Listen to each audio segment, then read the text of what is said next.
Hi, I'm Paul J., and welcome to the theAnalysis.news podcast. Don't forget, we need you to click the donate button if you haven't already, because without your support, we can't do this.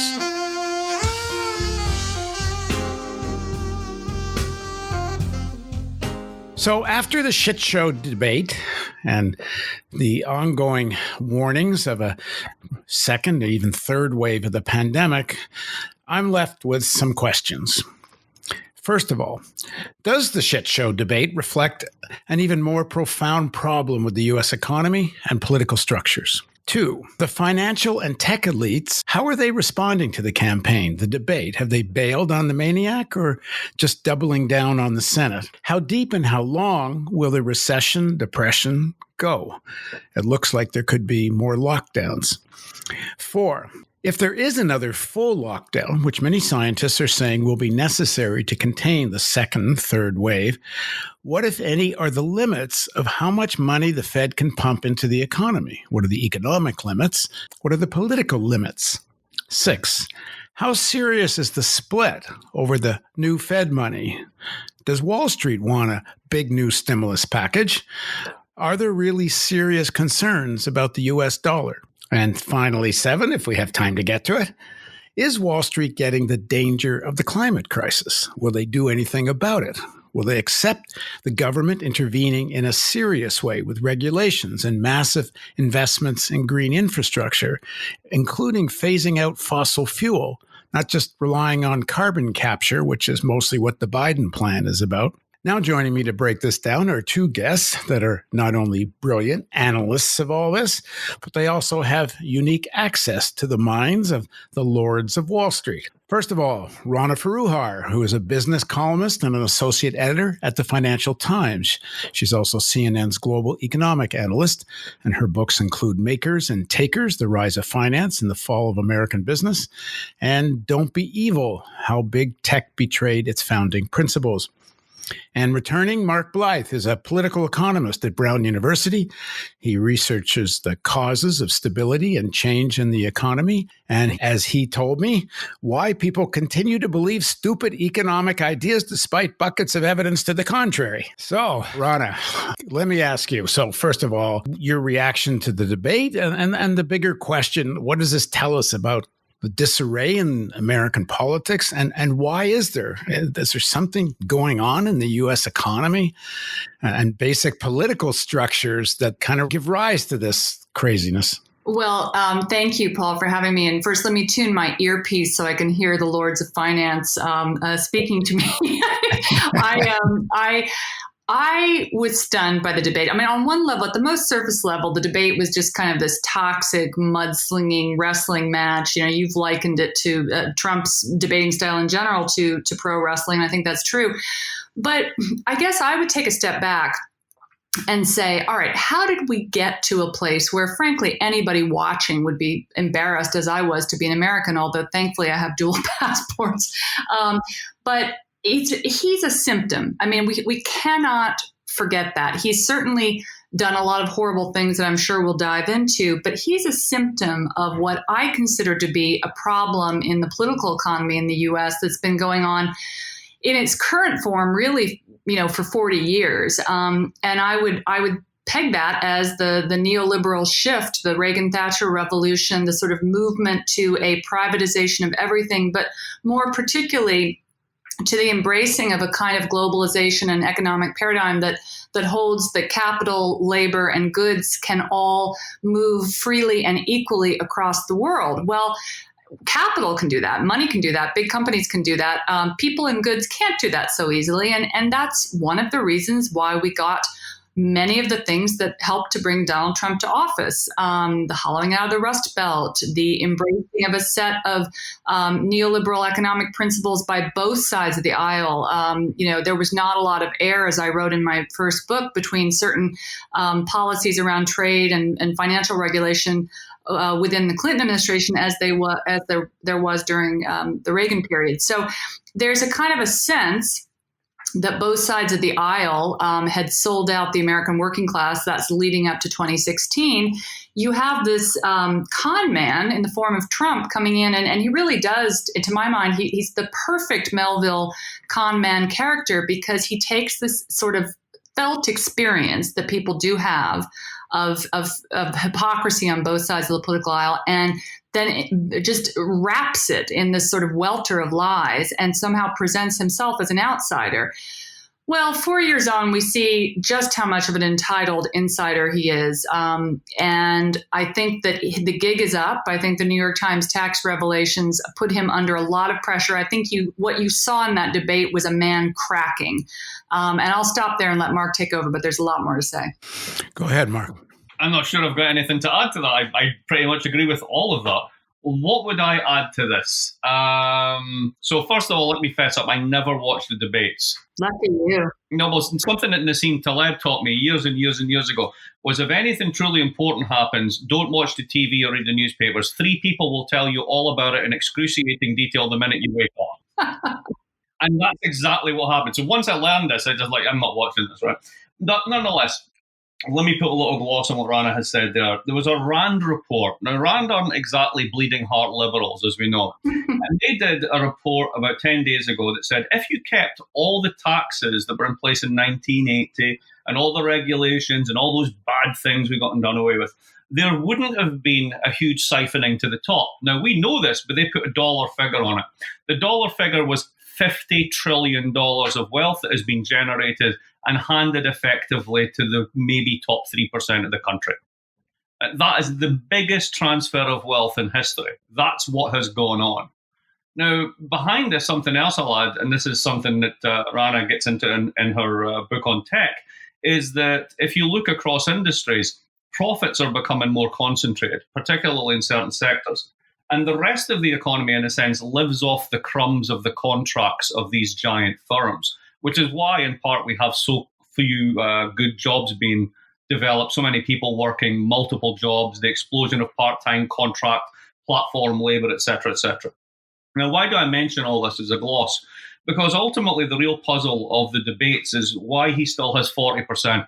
And he has 40% because, unfortunately, the future is not going to be kind to the left behind.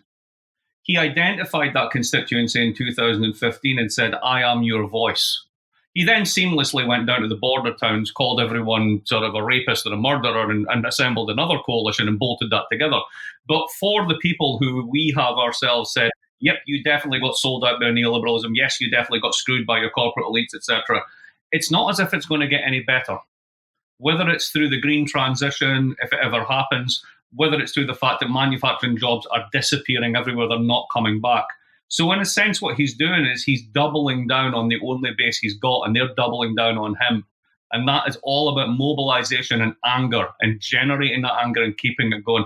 And if necessary, and this is the important part, chucking the system over a bridge in order to safeguard that result. Rana, go ahead. Well, it's interesting. I agree with much of what Mark said. I guess I feel, I'm just almost for the sake of argument, I'm going to be a little more optimistic and say that I have been actually impressed with the way in which Biden, not that he was able to get any of this across in the debate, but I know, talking to policymakers, the way he's been able to bring a pretty wide variety of people under the tent in such a way that I do feel economically that folks within the Democratic Party on very different sides of issues are starting to talk to each other in ways that they weren't before. So you still have that kind of, Summers-Rubin center of the party, in these conversations. But you also have Jared Bernstein, you have Heather Boucher, you have a lot of people that are certainly farther to the left and have different ideas. I've also been impressed with how Biden has started, and this is very, very nascent, but I think it's important, started to kind of connect some of the part of the party that's more concerned traditionally with identity and some that is more concerned about class and labor.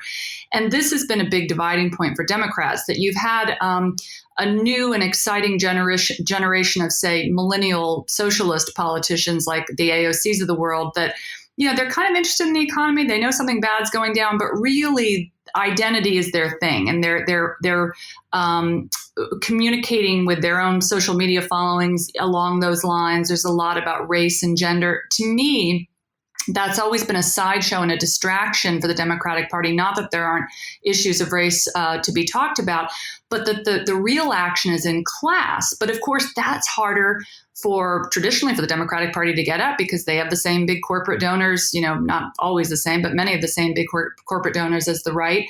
And you have the legacy of the Clintonian wing of the party that really didn't want to go there. Now you see Biden taking something like the idea of a Green New Deal, which came out of AOC's part of the camp. But instead of just going off and doing it alone like she did, or with the environmental wing of the party, he's bringing labor under the tent. He's talking to the AFL-CIO and saying, all right, how could we potentially get coal miners involved in retrofitting solar panels? Now, I know this stuff all sounds very spiffy and snazzy, and it's hard to do. I don't want to underplay that, but I think just the way in which I start to see these aspects of the party coming together is a little bit of a cause for optimism for me. Well, just to throw in a little less cause for optimism, and in some ways, maybe in other ways it is, but it seems to me this is more a tactical alliance to defeat Trump, and that there's really far greater and more profound differences in the different sections of the party that everyone's just deciding to be more or less quiet about for now. Like even to take Biden's climate plan, I went through it with Robert Pollin, the economist, and it's really something when you really dig into what he's proposing. It's all based on carbon capture. Not reducing the use of fossil fuel, except very modestly with, in terms of auto carbon emissions, which it's not nothing, but it's not going to get us where we need to get to. But the reliance on a very unproven science of carbon capture and very little to almost no talk of phasing out fossil fuel. There's talk of phasing out fossil fuel subsidies, but not phasing out fossil fuel. So it seems to me that, there's certainly at least a possibility for a real debate, assuming Biden wins, with these different sections of the party. But I think the differences are pretty profound when it comes down to what the actual policy is going to be. Mark, what do you make? So let me put a sort of a middle course between these 2 points. My question to Rana would be this. I agree with what you just said, but the key thing to me is, are they talking outside of the party, and are people listening? So I'll give you a piece of anecdata. I got a couple of friends who are tradesmen, and I won't identify them by telling you which trade. But I said to him, how many of your buddies and you are going to vote Democrat? And he just looked at me and burst out laughing. And I said, why? Why is that? And he says, you know what Democrats mean to me? This is a direct quote. Black lives, trans rights, and the environment. Interesting. They don't give a shit about people like me. Right? That is how this is perceived, right? Now, this goes to the heart of the sort of the decarbonisation, very, very narrow road that Biden is trying to negotiate here, and the Democrats in general are trying to negotiate. We have to take a fundamental reality here that there are at least 13 states in the Union, starting with Alaska, going south down through New Mexico, ending up in Louisiana, going up to West Virginia, where the transportation, refinement, and otherwise processing of carbon and its derivatives is what they do.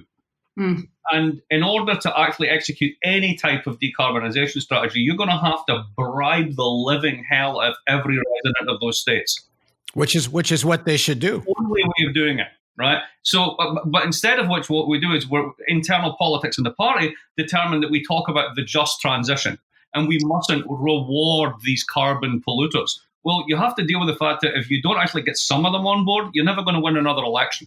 I'm so glad that you made that point, Mark, because I hear that too. And I had an interesting trip about a year and a half ago around the Carolinas, looking at supply chains and textiles there. And I met a number of small and mid-sized sort of private business owners, a number of workers, a lot of white workers in the agricultural industry there.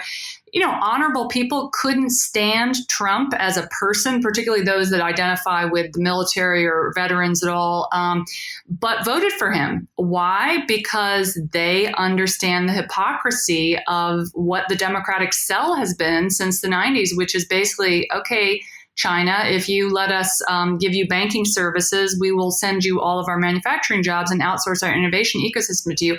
It's amazing how crystal clear someone working in a cotton gin is on that point. And I do think that Democrats still have a long ways to go at getting woke to those issues, as woke as they are to some other issues. But I also think that there are two things that are going to work, again, not immediately, but over the long haul in making that transition. One is that COVID-19 has basically just put on steroids all of the problems of neoliberalism, because, we talked about this myth that capital, goods, and people can all travel equally across borders. Well, we know capital can jump. Well, in the digital economy, data is the new oil. It's the resource that everything is driven by. It can go across borders even more easily than capital. We are in the middle of time warping a transition into the digital economy that we kind of knew was going to take about 15, 20 years. We're now going to wake up in 2 to 5 years. All that disruption that we've all been talking about in previous podcasts and saying, well, in about 10 years, X, Y, and Z will happen. That's going to happen. And here's what it's going to look like.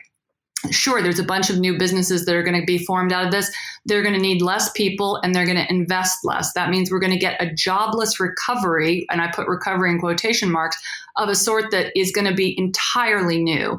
The basic math is the U.S. is a 70% consumer spending economy. We have had a problem with middle class income stagnation for 20 years. We've had a problem with working class income stagnation for over 40 years.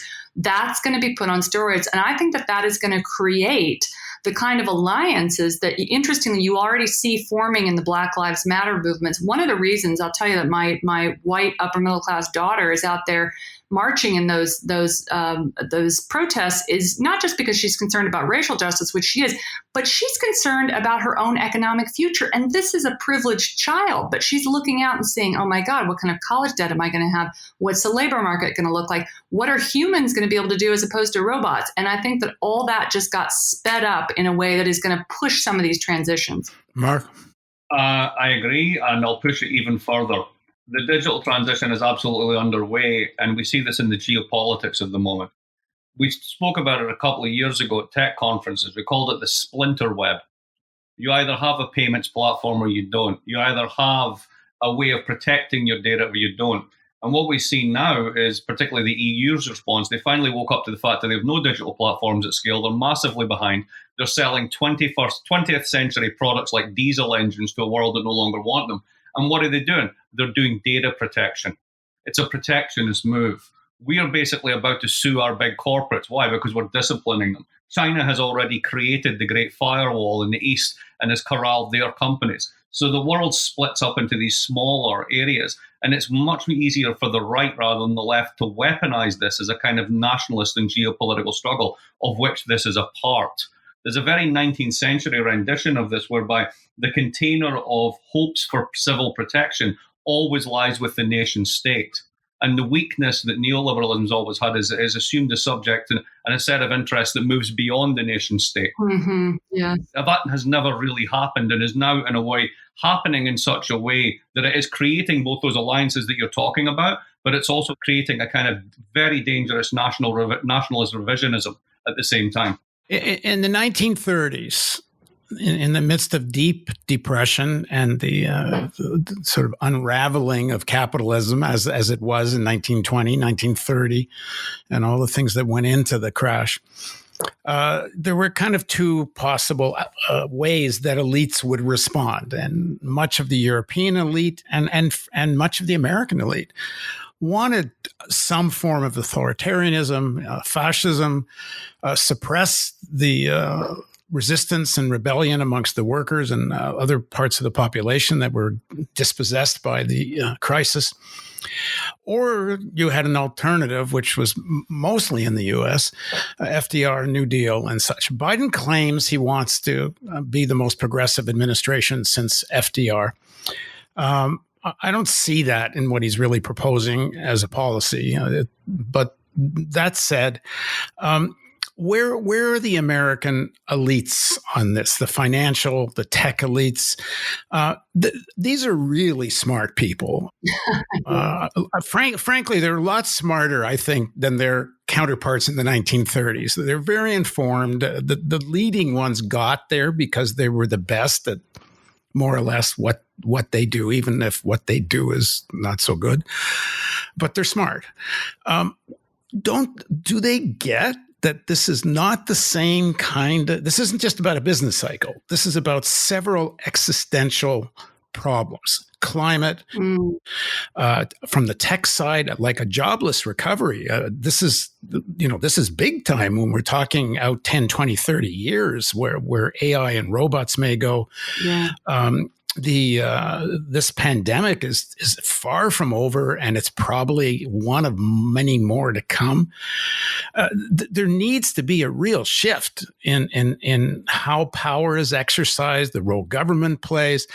And I was reading BlackRock. I follow BlackRock a lot. You got Larry Fink talking about climate change, and he's very aware of the threat of climate.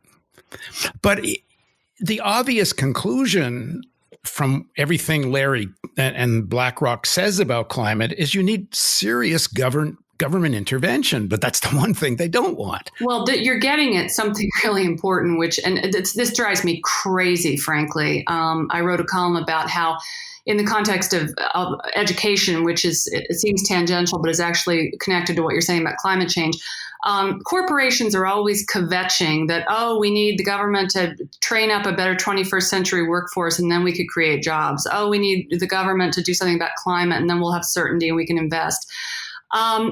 Guess what? You've been cutting the tax share of the government, of the public sector, by offshoring and optimizing, as they say, taxes in a global race to the bottom as the private sector has gained power and wealth relative to the public sector for 4 decades now. So, you've tied the hands of the politicians. You've decimated the middle class, which would elect better politicians. So here we are. So I absolutely hate that hypocrisy. And I think it's egregious when business leaders complain in that way. I always try and turn the point around if I'm on TV and ask them about taxes and how much they pay.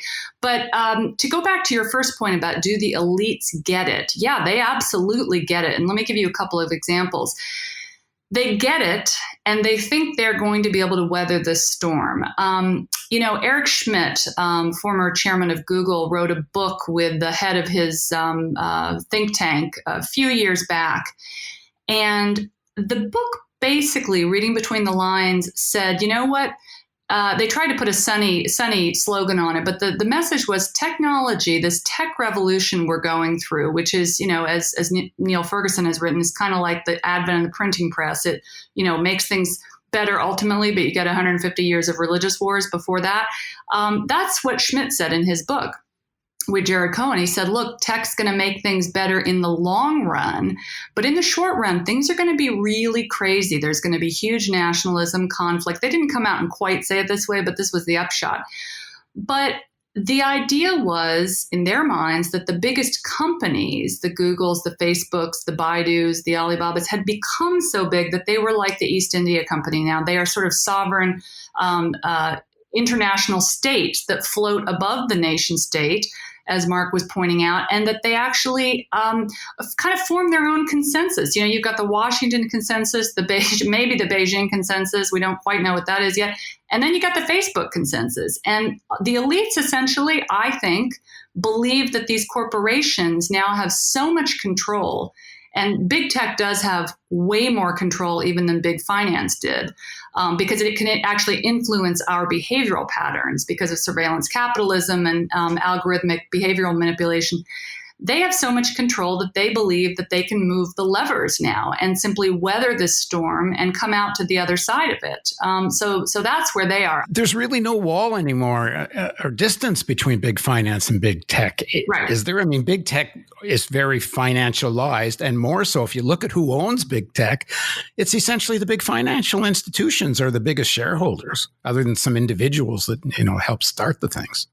Well, I think it's a little deeper even than cross shareholding, because, the biggest three shareholders in Google are still the top Googlers, Larry Page, Sergey Brin, and Eric Schmidt. But what I think is so interesting is I think about it in terms of information asymmetry. So you go way back to Adam Smith, father of modern capitalism, and he would have said that in order for any market system to function properly and fairly, you need to have an understanding on both sides from buyers and sellers of what the transaction actually is.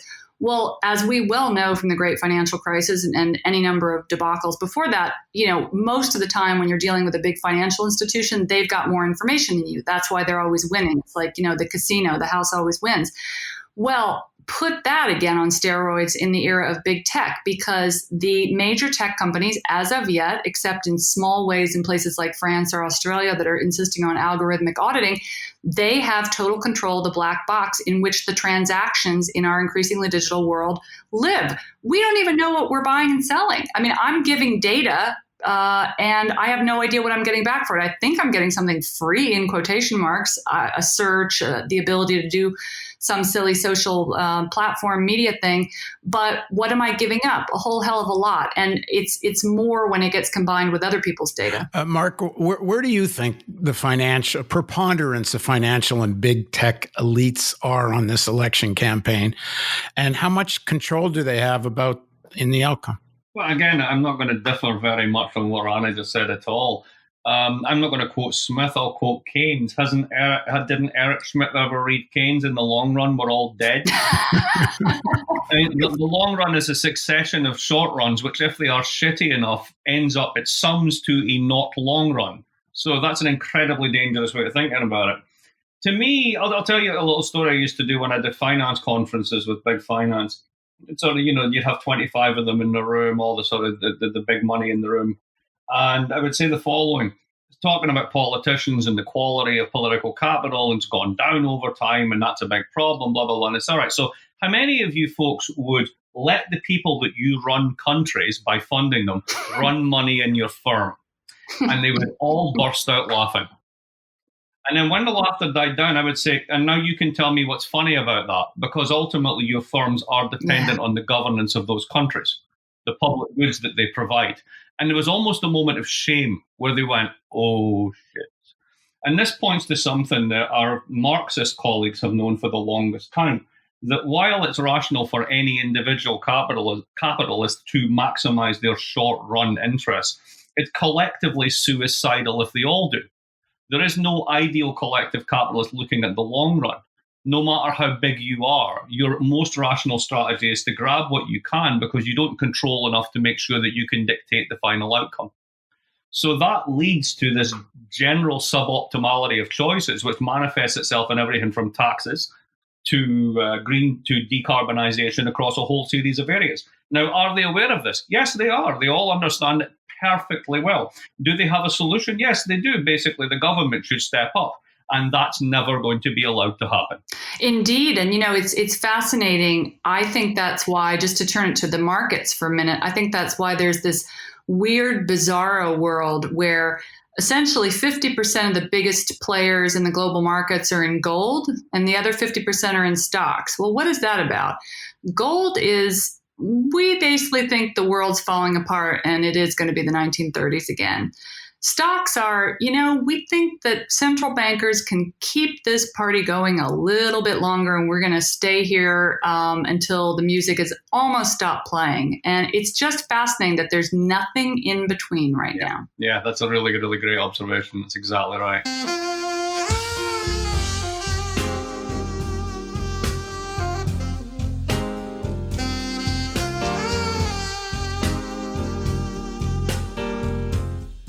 If there is a bigger necessary lockdown, If the pandemic first of all, it's already the depression's already pretty deep and not recovering that quickly. But the scientists I'm reading, epidemiologists and such, think that we're really at the beginning of another big wave that might even be worse than the previous one. Even Fauci has said that. Some are saying the only way, and this might, if Biden's president, be what's put to him, the only way of really dealing with this is maybe another 2-month national shutdown and mask regulation and such. How much financial support can the Fed do? Right now, the politics has kind of paralyzed it. But how big can it go? Are there limits, economic limits, to how much money the Fed can pump into the economy? Are there the political limits that we see now? They might change, I guess, depending on the outcome of the election.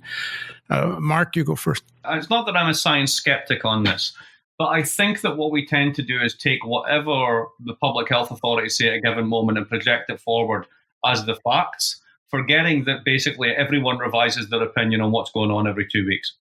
So I don't think that that's a good thing. The most interesting thing for me just now is the fact that Andy Haldane, who's the chief economist of the Bank of England and all-round very smart person, is actually very bullish on the recovery for a host of reasons, in contrast to most of the people around him. And another really interesting one is, again, the data from Sweden. Sweden is picked up in the US press either to show that we all need to wear masks or to alternatively to show that you don't need to wear masks.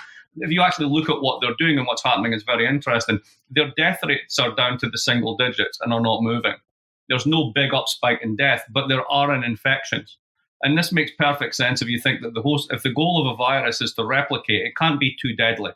They tend to attenuate their effects over time, which is why they can become sort of endogenous to the population and survive, but in a less deadly form. So I'm very hesitant to say this is what's going to happen and that's what's going to happen, because if we took, honestly, snapshots of what was the consensus every month since March, the plot charts coming out of that would be massively different all over the place. So with that in mind, is there any limit to what the Fed can do?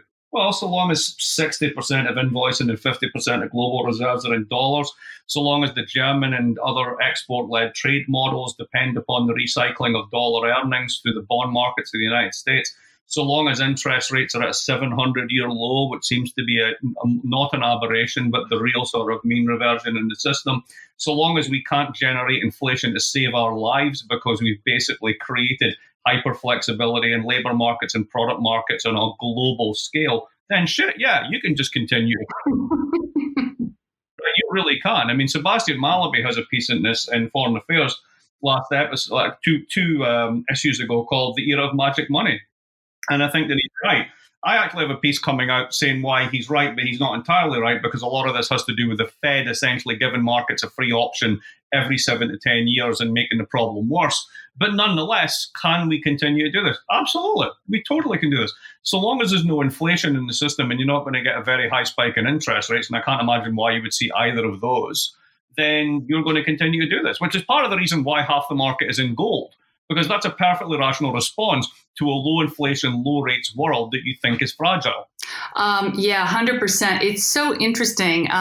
Two things to say in response to Mark. First of all, if Andy Haldane believes it, I'm inclined to believe it too. I think he's the smartest policymaker around. I can already see the signs of a second wave in New York. I don't know how it's going to play out, and so I'm gonna hold off on making a judgment call about that. But let me say a little bit about central banks and what they can and can't do. I think that if we had a Biden administration, for example, and you had him immediately reaching across the aisle, reaching across the ocean, kind of repairing some of our relationships with allies, basically rolling back some of the really stupid stuff that Trump has done, and also rolling out some kind of reasonable fiscal plan to get us over the next 1 to 2 year hump of COVID, whatever it is in the U.S., then I think that central banks can probably do a lot, because you have to realize that it's somewhat about trust in the faith of the good faith of the U.S. government and the dollar. And when you have Trump, that goes way down. When you have a trade war with China in which we don't have Germany and other European allies that have the same concerns on board, then that goes way down. I think that if we have a volatile environment, then you've got maybe 5 years for the dollar to be able to act like, have all the privileges of being the global currency. I think if you had smarter governance, you might have another 15 years of being able to have those privileges. But make no mistake, and this is where I think Americans in particular sometimes get a little arrogant. We always have these conversations like it's just about what we want to do. China has its own plan. It's got its own grand plan, industrial policy. It's rolling out digital RMB. It's got its own sort of trade route that it's trying to develop. It's got its own relationships that it's developing with Middle Eastern oil producers, weakening the dollar oil peg. Europe may come together. The euro may become some kind of more attractive alternative. All these things are now in flux. So you have these vectors that have nothing to do with what's happening in the White House. And I think ultimately that will weaken the dollar relative to other currencies. And ultimately, I don't think that's a bad thing, because one of the reasons that we have the dysfunction that we do is that the dollar has this exorbitant privilege and allows us to behave incredibly badly in terms of debt. Wouldn't be a bad thing to correct that. I kind of hope it doesn't happen in 2 to 5 years in some disorderly way. There's one truth, I think, if one accepts the science, and I think most rational people do, there's nothing more threatening to human society right now than the climate crisis. And with very few years left, apparently, to deal with, we're no doubt hitting 1.5. We're beyond not hitting it. We're maybe beyond not hitting 2 degrees warming above pre-industrial averages. And scientists are saying that if things keep going the way they are, by the end of the century, we could not only be hitting 4, but there's recent predictions of even 7 degrees. I mean, that's an unlivable Earth. Even as you approach 2 and 3 degrees, much of the people living in the South have to head north, whether the people of the North want to build walls or not. The extent of the crisis is critical, and which most people who follow anything know. I don't see any solution to this without U.S.-China collaboration. It's not going to happen through contention if there isn't some serious global agreements on climate, and not done in the context and atmosphere of the kind of rhetoric and threats that are going on now. And I don't see China isn't going to respond because of threats. And as much as, Trump's anti-China hysteria, even, Steve Bannon, who I believe is probably still in Trump's ear, is actually called for military confrontation in the South China Sea. Richard Haass from Foreign Affairs had an article recently where he says that the United States should give up its ambiguity on Taiwan and outright say that if China were ever to use military action towards Taiwan, that the United States will respond militarily. I mean, most people I've talked to that know, people like Larry Wilkerson and others, don't believe it's true that the United States actually would provoke, because every war game they've ever played, Wilkerson says, ends in nuclear war. They've never played a war game that starts conventional and doesn't end nuclear. But all that being said, there's no way to deal with climate without collaboration. And one thing that concerns me about Biden, again, reading his climate plan, his plan for reducing fossil fuel subsidies by governments, which he says he'll do in the United States, but is to give the Belt and Road Initiative countries an alternative form of financing. And in other words, to fight China over these alliances that China is building, and whether that's a good idea for those countries or not, I don't know. That's a separate issue. But it's all couched in this virulent anti-China rhetoric. So what is the underpinnings of this rivalry? Why is some people argue this is because it justifies massive military expenditure, which I think there's truth to. But is there more going on? Why is there this such underlying rivalry, which seems like it's going to make it impossible to collaborate on climate? I can jump in on that. I think that there was a belief in foreign policy circles and in economic circles that once China opened up and once they were brought into the WTO and the traditional structures, Bretton Woods structures, et cetera, that they would become more prosperous and move towards liberal democracy. I frankly, having been in and out of China for the last 20 years, never really saw that as a possibility. I just think it's really quite arrogant. I mean, old country, 5,000, 6,000 years of civilization, kind of with its own ideas about things. And so I was always curious that there weren't more CEOs and asset managers, and there were certainly military tacticians that would have sounded this alarm and have, but saying, what if it doesn't go that way? What if basically at some point China decides it is independent of Western technology, it can run its own supply chains, it is a giant single market, much like the US in the World War II period, that can go it alone? Then what?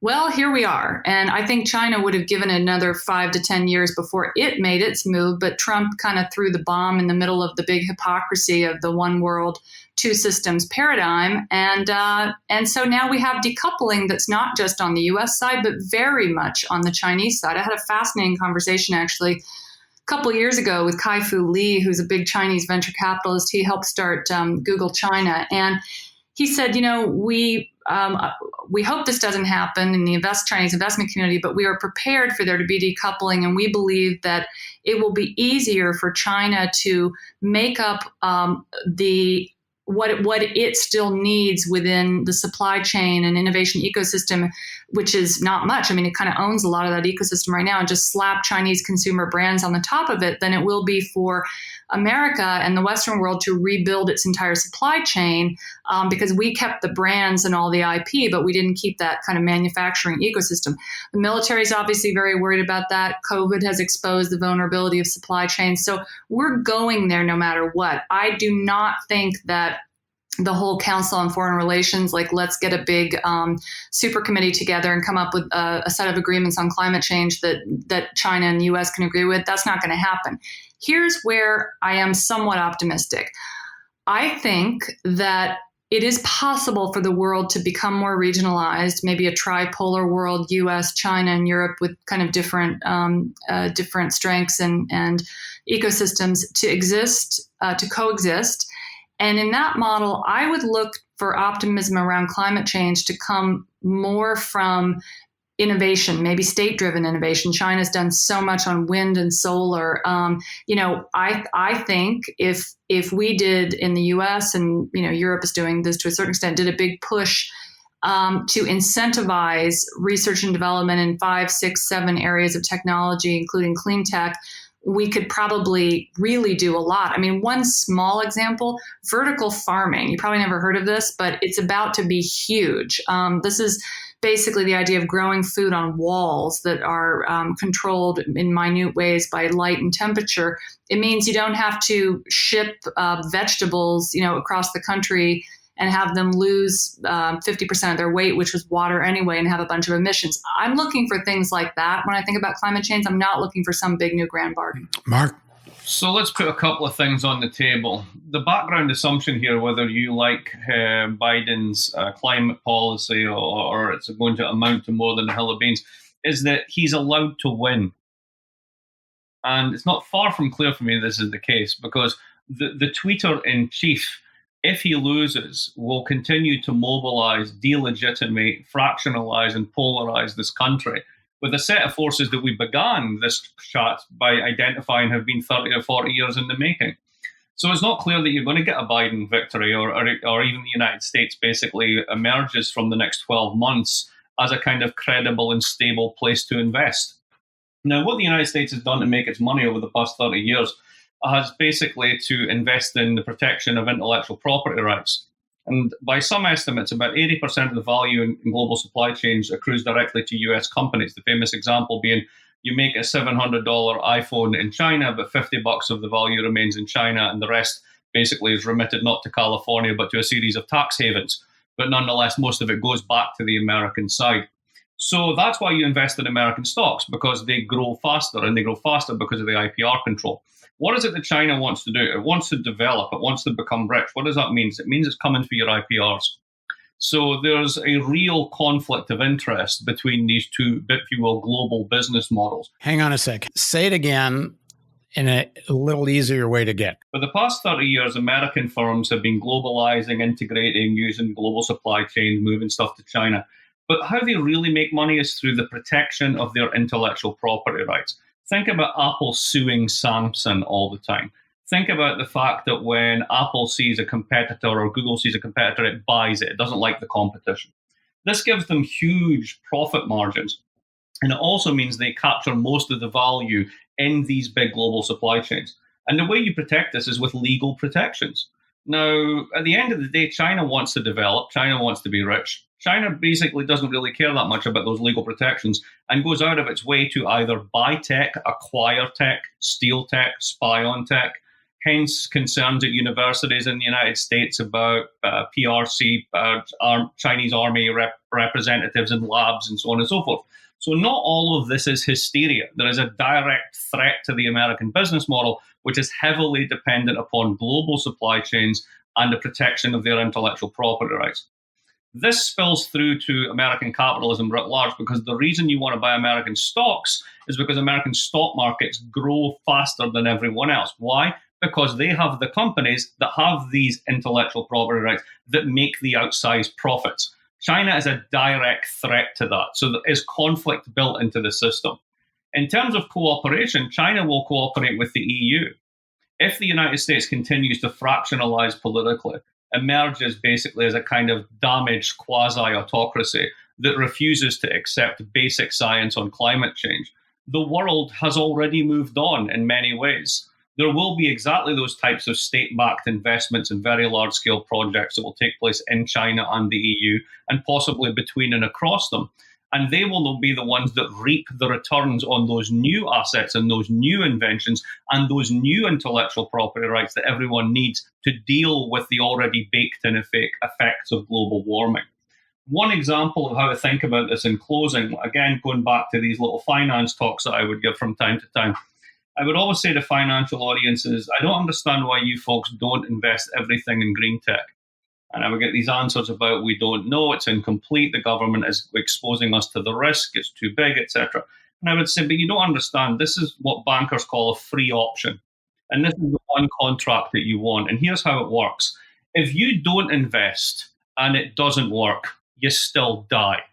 If you invest half of what you've got wisely and one thing works, and that helps, you're going to make more money than God.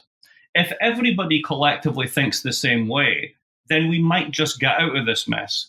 But if you only look after your own interest, you are guaranteeing your own extinction. And again, it's that collective action problem at the base of capitalism. What's rational for any one firm to do or one country to do is oftentimes collectively disastrous. And that's what's going on. Well, that's a pretty good place to end, unless you want to add something, Rana. No, I think that's perfect. Do we have anything good to say? I mean, can we do can we go, come on, is there any light at the end of the tunnel? Yeah, go ahead. Yeah, actually, that's good. That's good. I mean, I'm a huge on hydrogen. Who knew hydrogen was finally going to pay off? The EU's putting, I think it's 12 billion into hydrolyzers, right? The Russians are all over this. They can use their pipelines to pipe blue hydrogen all the way to Western Europe. Well, we need to do this again, because the thing I'm about to say in some way starts a whole other conversation, but Mark instigated this. This contradiction that you're talking about, how it makes sense for individual tech and finance companies to pursue their short-term interests, but it's giving rise to chaos otherwise, which in normal times, I guess you could say, there'd be time to evolve out of it. But given the time frame of climate, there's just no time. There needs to be something dramatic and radical quickly. If the U.S. descends into the worst case scenario, I guess we're screwed. We will be hitting 2 and 3 degrees, and I guess we'll have to see what that looks like. But I think this, what you're describing, Mark, is a kind of consciousness conclusion that's really growing. And it expresses itself. The pandemic has shown the advantages to a public healthcare system that's run by government. And certainly if you compare the pandemic results in Canada to the United States, the public healthcare system has done significantly better than the American. It's pointing to socialistic solutions in every way you look. I mean, that's really what the New Deal was. It strengthened socialistic characteristics of the capitalist economy. And of course, the right despises this because they think any strengthening of those characteristics wakes people up to the advantages of it, which people may say, well, we don't just want public health care. Maybe we should have public banking, and it can go on from there. So I think we need to do another podcast about this. But Rana, why don't you conclude for us? Well, I would just build on what you said. I do think that that's another podcast. And the way I think of it is that, there tend to be economic pendulum shifts every, half century or so, give or take. And we had a pendulum shift. If you look at the period leading up to the 1929 market crash in the 30s, that period in which, the 10 years or so before, actually from the Spanish flu to 1929, okay, you had the Spanish flu first and then the market crash. We had a market crash and then the coronavirus, but that 10 years was similar in that you had basically underlying problems that then central bankers papered over with debt. There was a huge asset bubble. There was a lot of technological change, shifting labor markets, demographic change, urbanization, lots of moving pieces. You eventually got a debt bubble, a market crash, the 30s. And then from the 30s to the 70s, you had kind of another pendulum shift where there was a movement away from private sector power. There were certain curbs. You got the Glass-Steagall regulations. These are sweeping generalizations, but they're basically true. And you had the public sector getting more power. You had labor getting more power. That was over, as we know, with the Reagan-Thatcher revolution in the 80s. And then we go pendulum shifting, and we get Trump perhaps as the apex of all of that. I think we are now in another pendulum shift. And I think that many of the things that we've been talking about could come to pass. And even though there are some big challenges, some big dangers, I think that it's possible that with the right tweaks and incentives, we could get a shift finally between capital and labor. We could get a shift between the private sector and the public sector. We could see a conversation moving from consumers to more talk about citizens. I think all those things are possible, and we should come back and talk about it. And all those things are possible if there isn't some kind of Trump coup, assuming Biden actually wins the election, which it sounds like he's going to win the election, but whether that's, I should say, it sounds like he's going to win the vote. It's not clear he's going to win the election. Anyway, thank you both very much, and let's schedule another one soon. Thank you, Rana. Awesome. Thanks to you both, Mark. You're a rock star. Thanks for having us, Paul. Micro celebrity, that's the term. Okay, later. Bye. Bye. And thank you for joining us on the theAnalysis.news podcast.